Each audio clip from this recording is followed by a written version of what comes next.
good there. All right, welcome back, everybody. Today we're gonna wrap up chapter 3, dealing with the accounting system, review of a company's accounting system. We left off on Wednesday with preparing the financial statements based upon the adjusted trial balance. Sorry, I do it every time I turn it on, then forgot to plug it in. It's one of the two always, so we'll let it catch up here for a second. All right, good to go. So last time, like I said, we left off with preparing the financial statements based upon the adjusted trial balance after we made our adjusting entries based upon the adjusted trial balance or unadjusted trial balance. We established that once you have your adjusted trial balance, that you just literally just plug your numbers in from there and build your statements from wherever the items belong. And we left off with, we were just talking a little bit about each section of the different financial statements. With the income statement, I believe, is the first one. Okay, let's see. No, we were on the balance sheet, I'm sorry. So we were discussing the balance sheet right now. So we covered with the current assets, the non-current assets with like your fixed assets, and then, the current liabilities and non-current. So now let's just go ahead and just look at what these statements look like. I know everyone from principals already is familiar with what the financial statements look like. So once again, let's just look at the top. You'll always have the name of the company that it's for on the title, and then obviously the name of the actual financial statement. In this case, it's the balance sheet. And remember, the balance sheet is dated like as of December 31st, 2019. This one just says December 31st. So we know it's just as of that date, right? Because remember, the income statement is for a period. It's for the period ending, meaning it's covering from like January 1 to December 31st. And the balance sheet is just at that point in time. So if you recall, remember on the balance sheet, it's the accounting equation, right? It's assets equals liabilities plus the equities. So obviously on the left-hand side, they try to keep it like kind of uniform with the formula, just how assets is on the left, liabilities and equities is on the right. So they got the same format here. So you can see here's your assets and here's your liabilities and shareholders' equity. So we'll just start up here with the assets here. Notice it starts with current assets at the top, and then once again they're just going to be listed in the order of liquidity, right? And liquidity, we know, is how fast you can convert an asset to cash, right? So obviously we're going to start with the cash because that is cash in itself. Obviously that's the most liquid asset. Also the asset that's most susceptible to theft, right? So that's where you get into segregation of duties and stuff, but that's a whole nother issue there. Then remember, from cash, we'll go to our next most liquid asset is the accounts receivable, also known as AR. And remember, we talked about how we have to reduce it by the allowance for doubtful accounts. That's one of the things that the estimates we have to make. Remember, there was 2 different accounts we made estimates on. What were they? Allowance for doubtful accounts, and it's a systematic way to allocate something over time through earnings. Remember, it's based on fixed assets. Oh, it's depreciation. Right. So those are going to be the main estimates that we have to determine, like what type of depreciation we're going to use, and also what is our percentage of the allowance we're going to apply. So I just wanted to point that out. Those are the 2 things, if you recall from earlier in the chapter, that we discussed for estimates and stuff like that. So once again, your allowance is going to just bring you down to your net realizable value right here of the AR. So you can see the AR, here's your gross amount from trade with your credit sales, and then here's your allowance for doubtful accounts, 170. So here's going to be your net realizable value of your AR right there. Okay. Next, notes receivable due March 1st, 2020.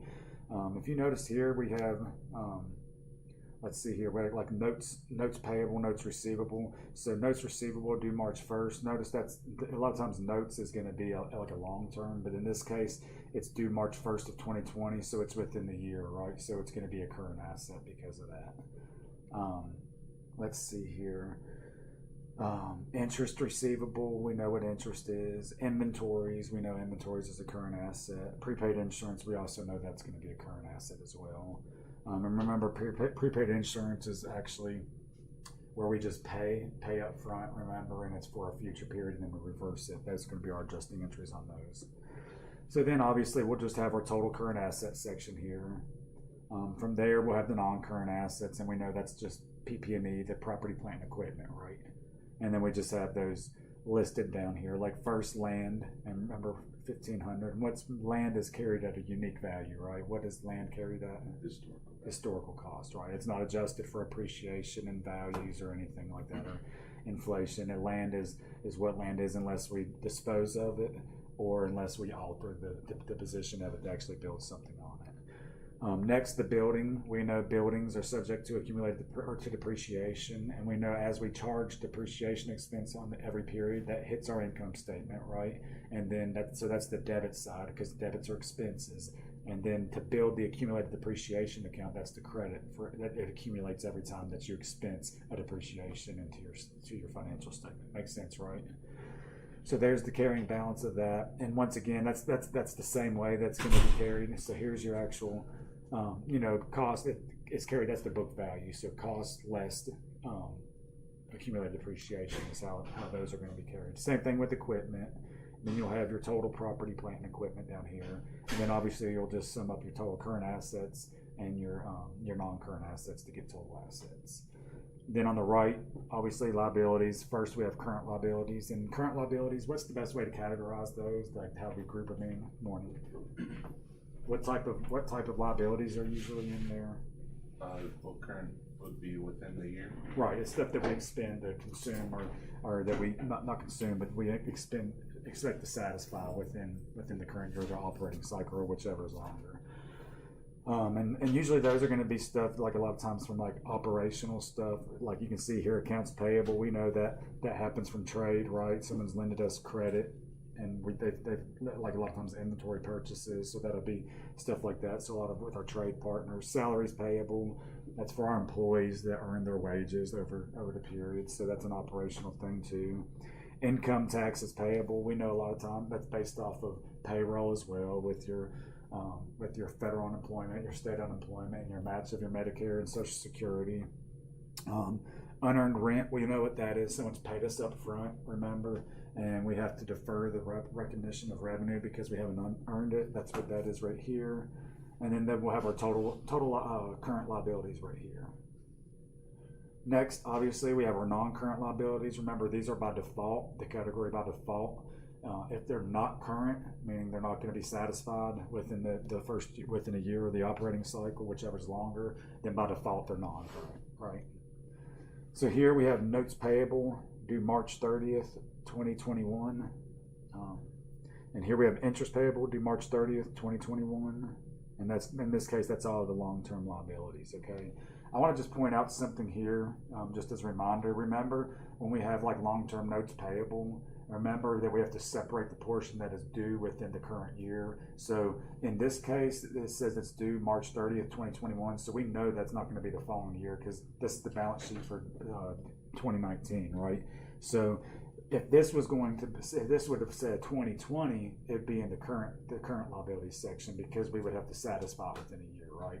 So just always remember whenever there's like notes payable or interest payable, if there's a current portion of it, meaning obviously within the year or within the operating cycle, whichever's longer, then we have to remember to remove that portion or reallocate that portion into that different category. So once again, that'll be our total liabilities. You add your non-current and your currents together. And then last, we have the shareholders' equity. You can see here, it'll always start with your contributed capital here. So in this case, the common stock, no par. Remember, we issued those 2,000 shares. So there's the $20,000 there. And then here's our retained earnings, right? And retained earnings, what affects retained earnings again? So we have our beginning balance of retained earnings, remember? Then we want to add in our net income or loss, right? So we either add or subtract that. And then what's the other thing that affects it? Dividends, right? Whether a company declares dividends or not. So it's real easy. Beginning balance retained earnings plus net income minus dividends if applicable, and that'll leave us the ending balance of retained earnings. So those are retained earnings. And we know what closes to retained earnings. I just said it. Income. Net income, right? So at the end of the reporting period, like the end of the month or end of the year, it's going to be closed to retained earnings, obviously, because that's the equity of the company. And then we'll have our total shareholders' equity, and then obviously we just sum up the total liabilities and your total equity, and that's going to give us the total liabilities and shareholders' equity. And remember, we have to be in balance here. Remember. And pretty much, like I said, these are all the items that we had built on the top of that adjusted trial balance. Remember, we start with the elements of the balance sheet. Remember, that's the order of that. Hence, that's the reason why we went about building this statement first, right? Because we started on the adjusted trial balance listing assets, liabilities, and equities. Do you all remember that? And then from there we went to revenues and expenses, and that's how we checked to make sure our debit's credit balance. And now we just literally punched them in where they belong. So that's the format of it. Okay, preparing the financial statement of cash flows. Okay. Statement of cash flows. What again does this tell us? How much money we actually have going in and out. Right. So it's telling us like what we're using cash on and what we're receiving cash from. Right. So it's just showing us where the cash flows are going. So the name just gives it all. The statement of cash flows is just showing where the money's coming, where the money's going. Okay. And what's the order of it again?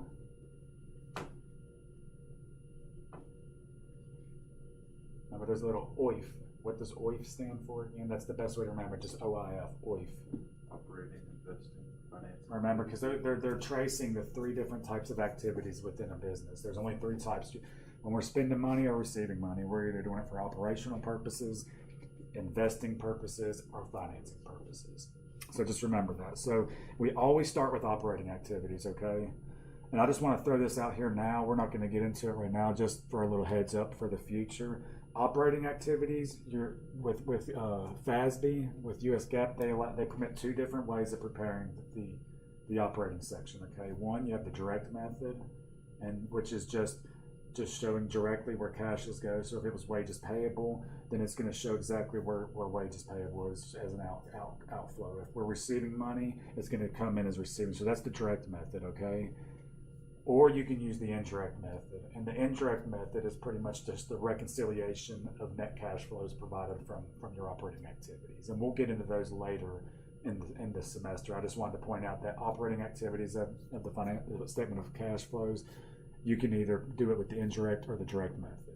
And whichever method you choose, there's going to be an attachment, there's disclosure you have to disclose, because if you do the direct method, then you have to do the reconciliation, which is the indirect method. If you do the indirect method, then you have to show what's can't be reconciled as far as reversing your debits and credits, and then that's going to be your income taxes payable and your interest and stuff like that. So I just wanted to point that out now. So let's just look here, operating activities. We're always going to start with net income, okay? So in this case, they're going to use the indirect method right here, okay? So let's see, so we start with net income, right? And then we have to make adjustments to reconcile net income with cash flows from operations, okay?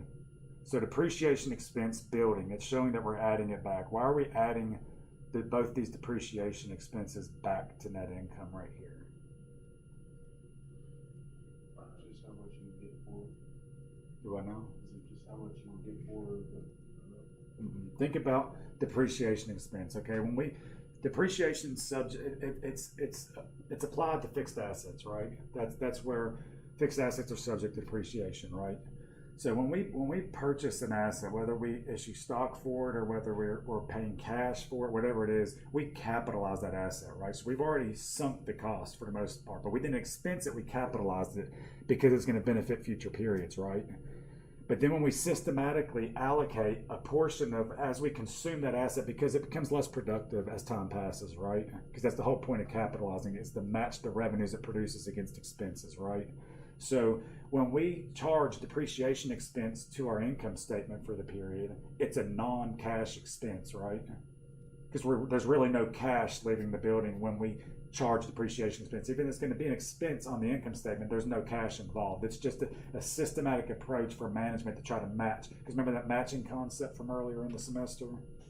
So that's why if you're going to do the indirect method right here, depreciation is always start with depreciation or amortization and add it back, because those are non-cash expenses. Because remember, we're trying to find the cash flows from operating activities. That's not a cash flow, but it was still an expense. So we have to add it back. Does that make sense to everybody? Okay, bad debt expense, 170, loss on sale of land, 180, okay?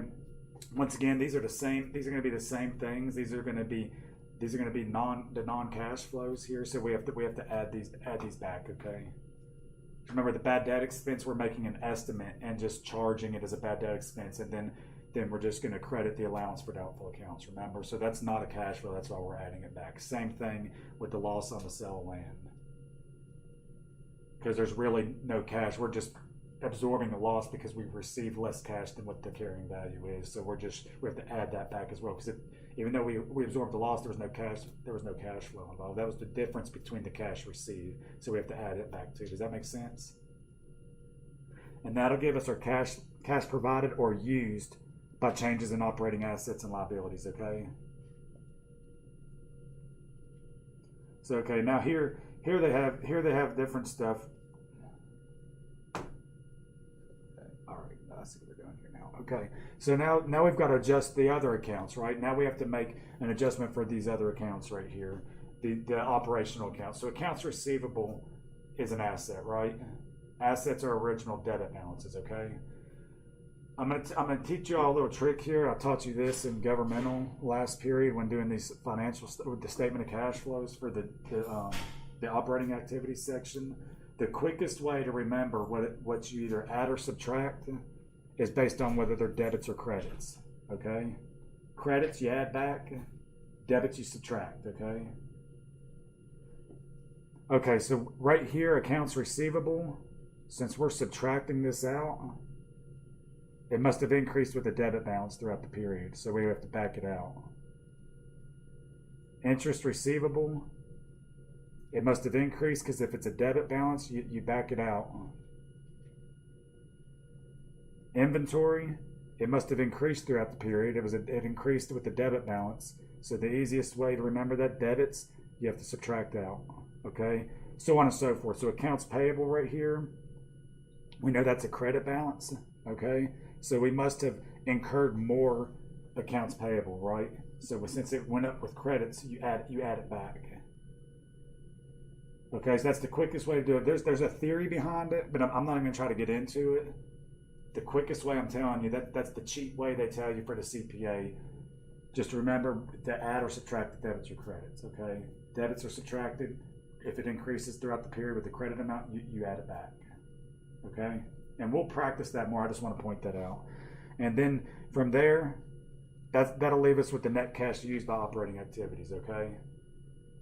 Now remember, the operating activity section of the statement of cash flows is going to be the only part of the statement of cash flows where you have to decide between the two methods of indirect and direct. From that point on, your investing and financing is built the same way, no matter which way you use. Okay. And the operating part of the statement of cash flows is the most difficult part to build. Okay. So I know that probably seemed like a lot to what we just went over, and I know it was kind of choppy, but we'll get to it at a later time. I just wanted to point that out. So now let's look at investing activities. So investing activities is when we purchase available securities or dispose of them, and especially like fixed assets like property, plant, equipment, stuff like that. When we do the additions and dispositions with those, meaning when we purchase them or when we dispose of them. Okay. So in this case, the purchase of land, if we're purchasing land, money's going out, right? So that's why we're backing it out right here. Purchase of building, purchase of equipment. In this case, we've used $20,440. Okay. Now, obviously, if we sold a piece of equipment, it'd be cash coming in, right? So it'd be an added. So there's that. Financing activities. This is going to be stuff like issuing stock, issuing bonds to receive money, taking a note out, paying back principal amount of debt. The interest amount that you pay is an operating expense. Okay, that's the cost of borrowing money, so that's an operating expense. That's our cost of obtaining that. So for the financing activities, remember it's only money coming in. So when you think of that section, what belongs, how do you finance the operations of the company? You issue bonds, you issue stock, you take out notes from the bank, stuff of that sort. Then you have to pay them back too, right? So once again, remember it's only the principal that is going to be a cash flow for financing. The interest is operating. Okay?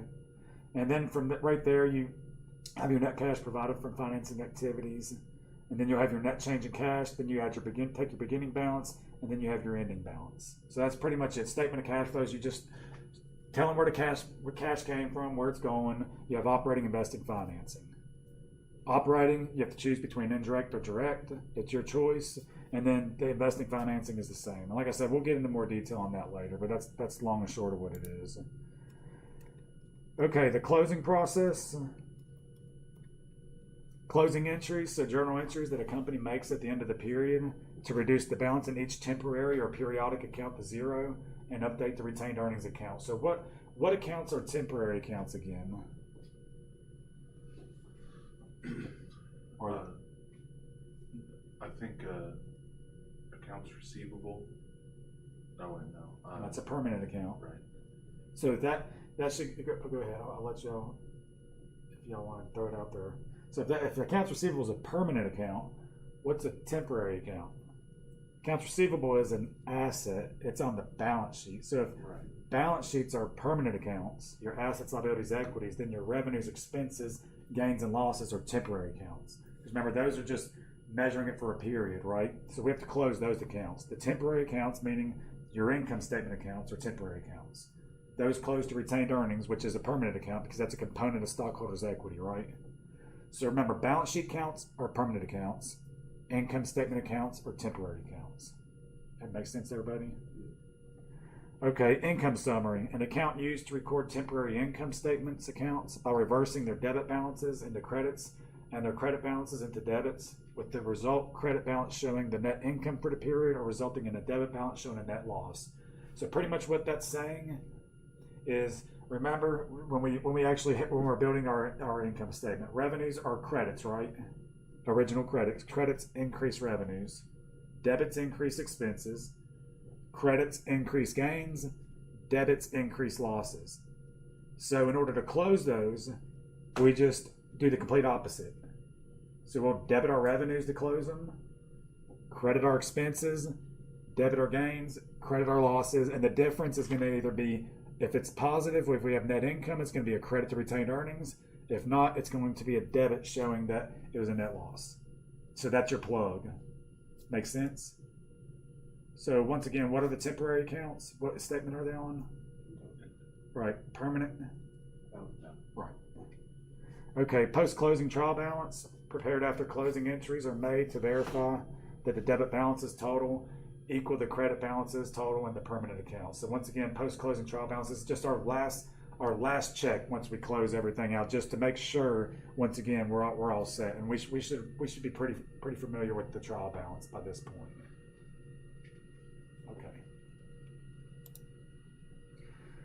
So once again, here's just going to be an example of what I just said. Remember, sales revenue, these are the different components of our income.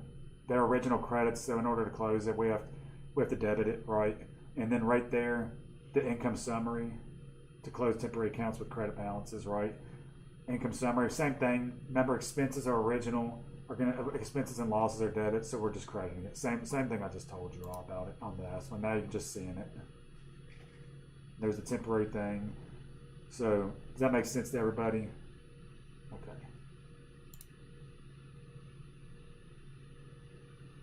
Okay.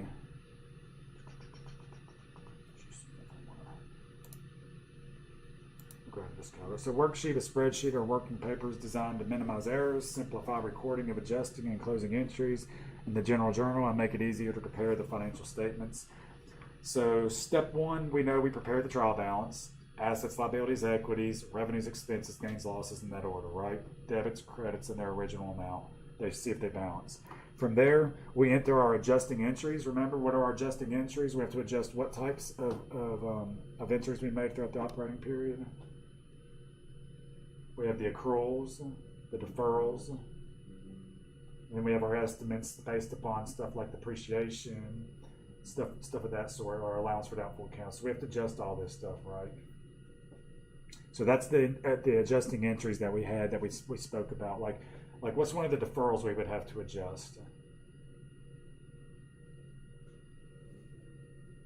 Remember, we have to defer something. If someone pays me in advance, I can't recognize it as income, so I have to defer the revenue, deferred revenue. So once I earn it over time, I have to reverse it, right? So then I'm just going to debit the deferred revenue, credit revenue. So that's an example of an adjusting entry on a deferral. Okay, on an accrual, what's an accrual? What's an adjusting entry on an accrual? Like you got paid, but you haven't been serviced. No, That's unearned. That's deferrals because we have to defer the revenue because we got paid. So now let's opposite end of the spectrum, flip side of the coin. So if you just tell me what a deferral is, what's an accrual? It's where you pay someone and you haven't received a service yet. It's where you've performed or you've delivered a good or service and haven't got paid. That's why you're accruing your income, right? Does that make sense? Okay, and what you talk about is a prepaid expense. Okay, so that's what that is, which pretty much could fall in it. So you're right in that too. It's just that's another deferral right there. But the accrual is where you're actually earning money or you provide the good or service. That's the account receivable, right? But you're still counting it as revenue. So you're accruing revenue even though you haven't been paid yet. So once we get paid, we know we have to debit cash, credit the AR, right? So those are those adjusting entries we're talking about. Then we prepare the adjusted trial balance to make sure after our adjusting entries, everything looks right. So we've done our accruals, deferrals, we've made those adjustments. Same thing with depreciation expense. We've allocated that in there in the income, or charged at the income, and same thing with the allowance for doubtful account, okay? Then we enter the revenue expense balances in the income statement columns, and the difference will be net income or net loss, right? And then the total of the balance sheet columns, the difference between the columns must be the same net income or net loss identified in step 4, because they got to match. Okay, not bad, right?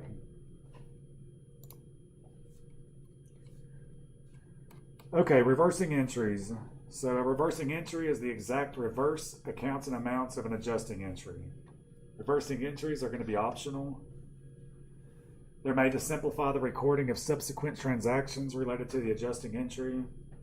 Types of adjusting entries that are reversed are going to include those that accrue revenues to be collected in the next accounting period, accrue expenses to be paid in the next accounting period, defer costs by recording them as prepaid expenses, which will be consumed in the next accounting period, defer revenues for prepayments from customers by recording them as unearned, or deferred revenues, which will be earned in the next accounting period. So once again, this is just a review of everything we've been discussing, right? Same thing we pretty much just went over before I even flipped to the slide. Okay, reversing entry illustration. Once again, I mean, I don't think we really need to go through all this unless do y'all feel comfortable with it. Do you want to walk through it a little bit?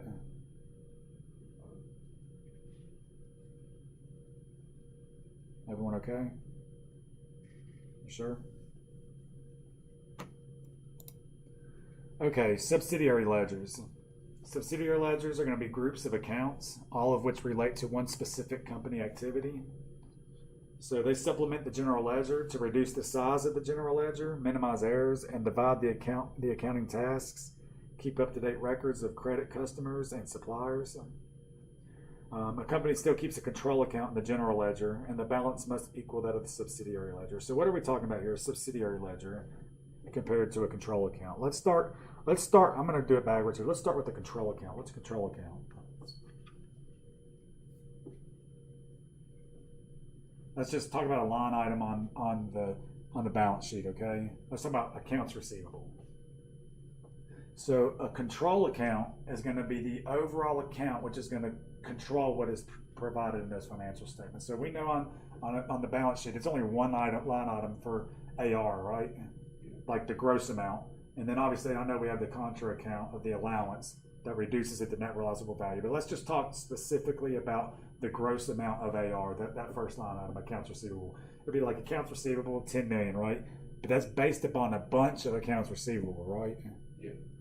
So think about it. It says it keeps the records of credit customers and suppliers and the subsidiaries. So the control account pretty much is just going to be the sum of all the subsidiary ledgers. So the subsidiary ledgers is we're going to find like the individual AR accounts, which is going to be way more cumbersome than the control accounts because we're not going to want to just look at all those different accounts receivable. We just, as far as investors and the financial users, all we're concerned about is what your overall AR is, okay? And then from there, the aging and your allowance, how you account for it and all that. But pretty much that's all the subsidiary ledger is, okay? Same thing with inventory. You have another line item. It's an asset, right? You have your control account, right? Which is the last thing that just controls all the subsidiary ledgers of all the different items of inventory. Make sense? Okay.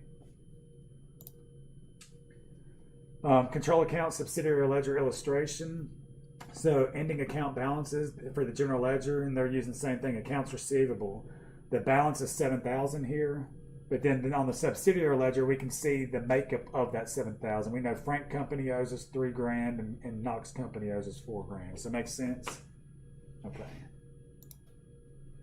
Special journals enable a company to record specific types of frequent similar transactions. So divide the accounting task once again, reduce the time needed to accounting activities, create a chronological listing of similar transactions. The four most common types of special journals is like a sales journal. So obviously we're only going to record stuff relative to sales in there. Purchases journal only records stuff relevant to purchases. Cash receipts and cash payments. So pretty much that's just a quicker way. So if we really, or if you're getting audited, or if say for internal control purposes, for management purposes. So if we wanted to see, our sales, we don't want to just have to look in some big journal with like all kinds of other activity. We're going to say, oh man, give me the sales journal. And that'll allow us to decipher through that information much more quick. So everyone good on special journals?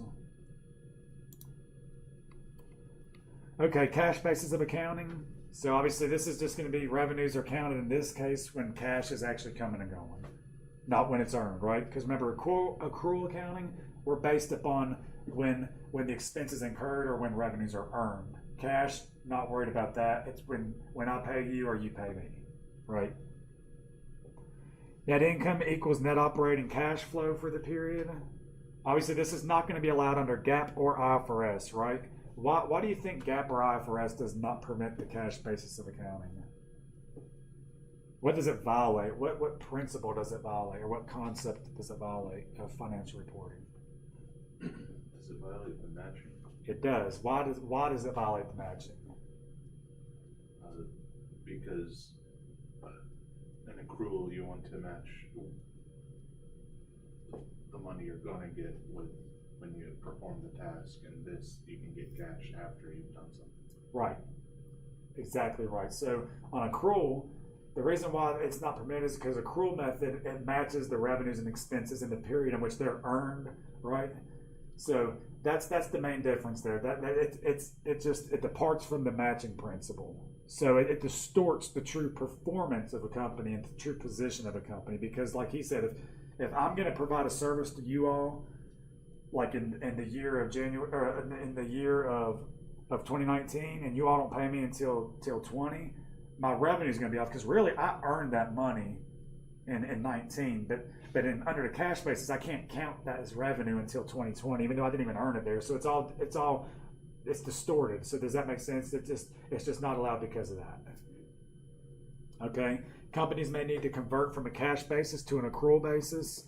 If companies do that, if they're operating on a cash basis, the way you account for that is like a prior period adjustment, like a correction of an error, okay? And it's going to be charged to whatever the beginning balance of retained earning is based upon comparative statements, and that'll be another thing later. But if just for now, if a company is on cash basis and has to switch to accrual, GAAP looks at that as an error in reporting, and errors are a prior period adjustment, okay? In the relevant accounts. And like I said, we'll get to that later. Just for now, just know there's two bases of accounting. There's actually four different types, but for now we're just on cash basis and the accrual basis. And just know accrual is what's accepted by GAAP and IFRS. Cash is not.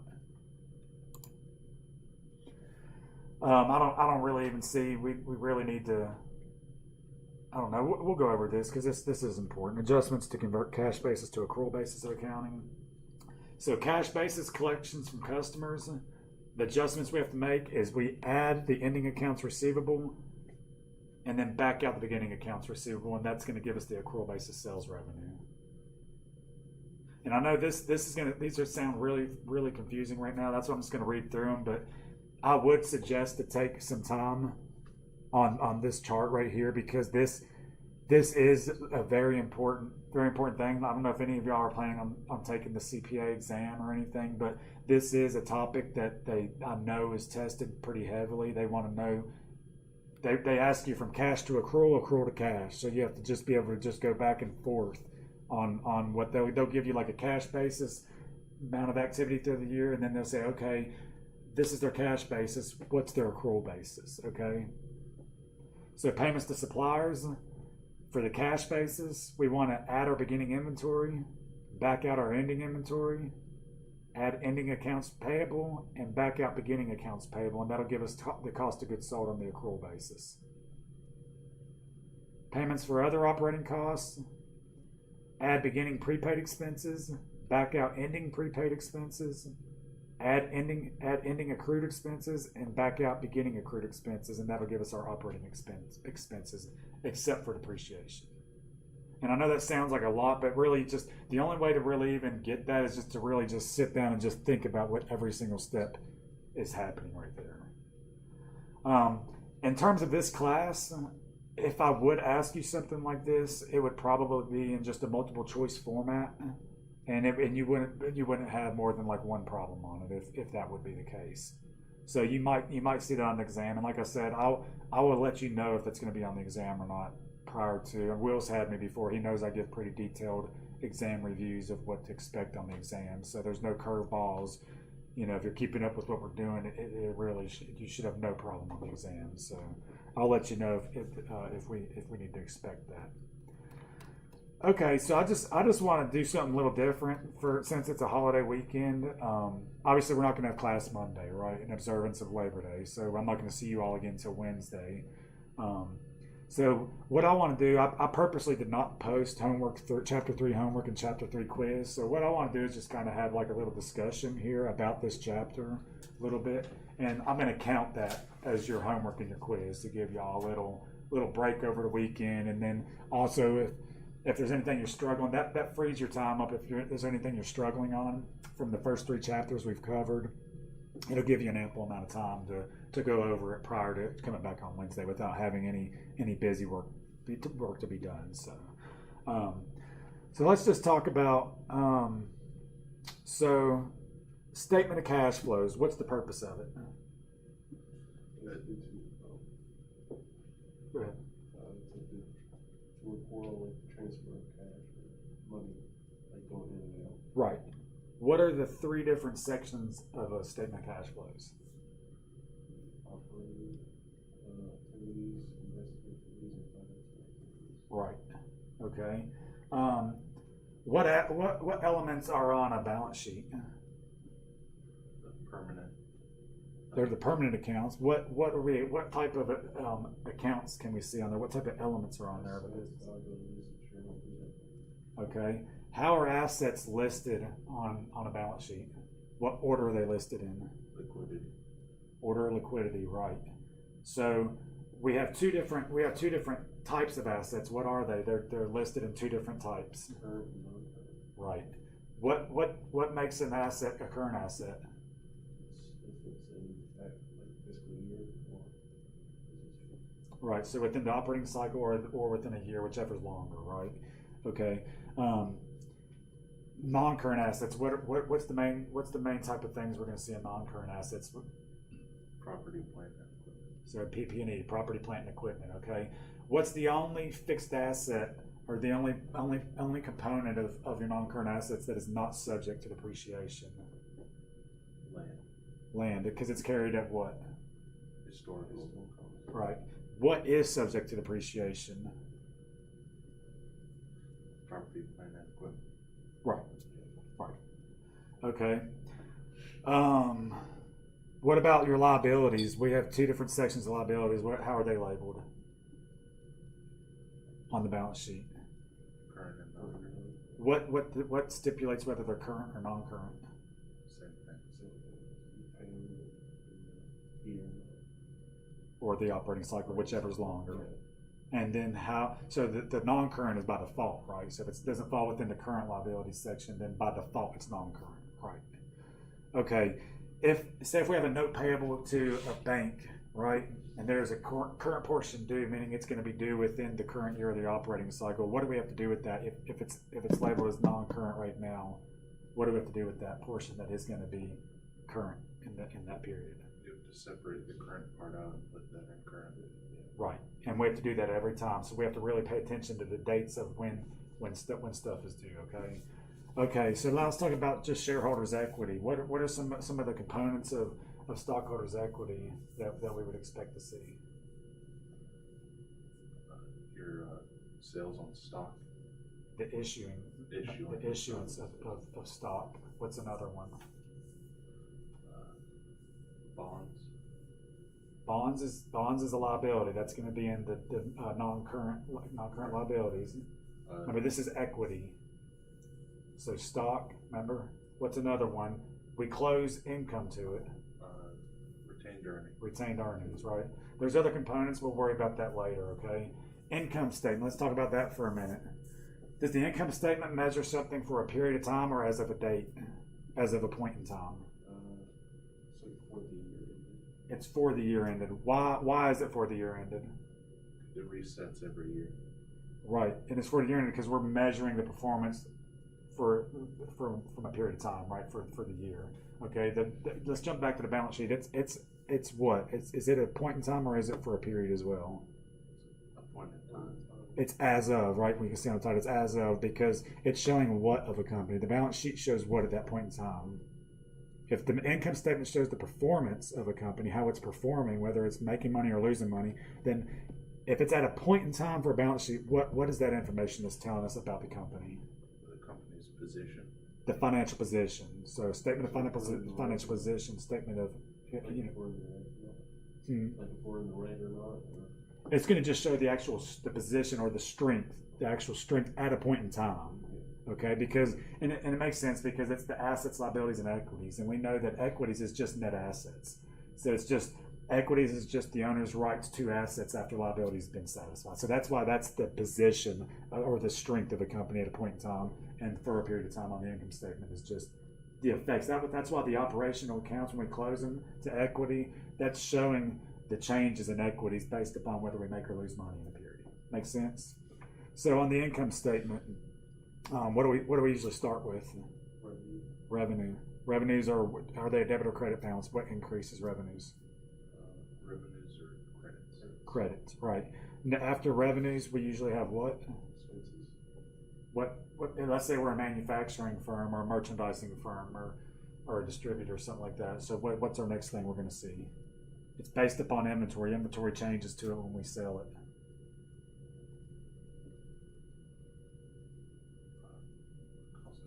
Cost of goods sold, right? Because there's a direct correlation between inventory and cost of goods sold, right?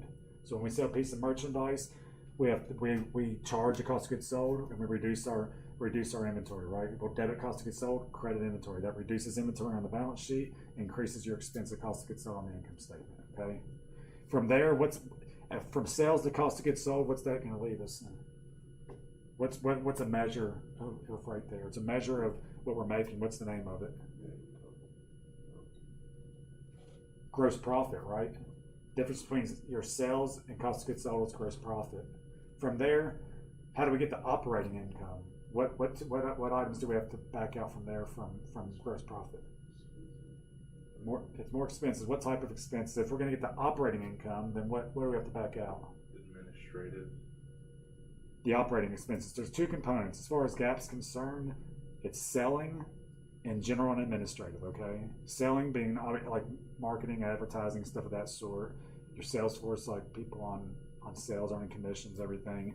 General administrative is like accounting, legal, stuff of that sort, okay? Janitorial, stuff like that. Just your general and administrative stuff. So start with revenues, back out cost of goods sold, gross profit, okay? That's going to tell us how much we're making just strictly off our product. From there, back out your operating expenses, your selling, general administrative. That'll give us operating income. At that point, it's telling us how much money we have from selling our product and actually, the operating cost of it. And then from there, we back out, we add or subtract gains and losses, okay?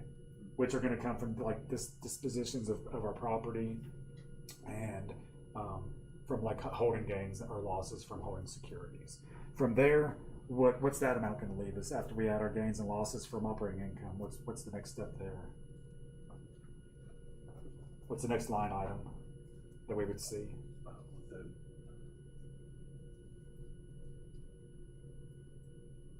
That'd be net income that you're on for?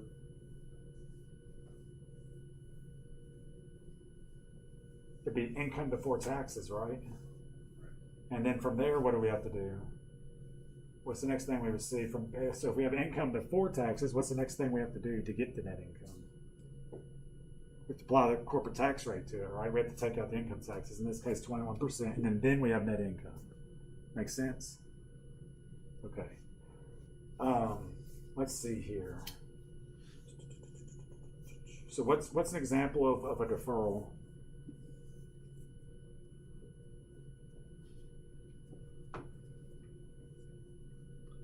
It's like,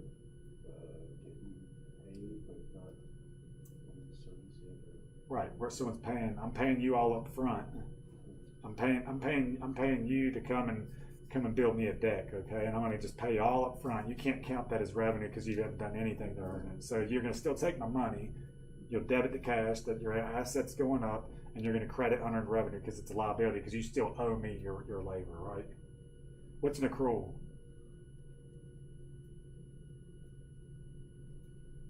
An accrual is something that you've earned, but you haven't received the money for. Right. So we're accruing revenue, right? Because we've already earned, even though you haven't paid me, I'm still counting that as money. So I'm going to set up an asset of accounts receivable. I'll debit that. That's going up on the income on the balance sheet, and then I'm crediting revenue because I've already done the work. I'm counting that as money in my pocket, even though it's not there. It's still revenue. It's still going to increase the value of my company, right? So I've got my assets increasing and my revenues increasing. Okay, so that's an accrual. What's a systematic way of matching revenues and expenses? What's a way that management can systematically allocate something into earnings over time because it produces economic benefits in the future? These assets do. What's one of those estimates that we use? What's that called? Remember, we're matching expenses, so fixed assets. What's fixed assets subject to most of them other than land? Depreciation. Okay. One more, and then we'll get out of here. What about accounts receivable? Why are we setting up allowance for doubtful accounts? You're not going to receive 100% of what you're owed.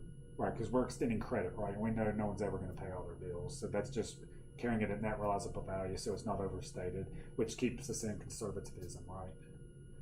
Okay, well, I know we're out of time here, and like I said, I'm going to go ahead. That will count as both homework and quiz for Chapter 3. Okay, so I'll just go ahead and open them up, and then I'm going to go ahead and just give you all the grades for it. Okay, so that'll be that. I might have to type something up. I don't really know exactly how that'll work on that end, but I'll figure it out, and I'll give you credit for that. Let me just make sure while I have you on here. I don't remember what the due date for Chapter 2 quiz is. I don't know if it's already due. September 2nd, so it was due. But it looks like everyone got that in. I'm going to be catching up on grading, which I know quizzes grade themselves, so you don't they? So you get your immediate result there. But homeworks and stuff, I'll get on that and get those grades back. But like I said, that takes care of Chapter 3 homework. Chapter 3 quiz, just our discussion today. So enjoy your holiday weekend. I'll see you all on Wednesday, and we'll get into Chapter 4 at that point. Does that sound good to everybody? All right. And depending on how the weekend goes, I still might go ahead and shoot a third. I'll go ahead and I'll look and see how long of a chapter it is. I think it's something we can cover in 2 days, we'll save it. But if not, I'll go ahead and post something on Monday.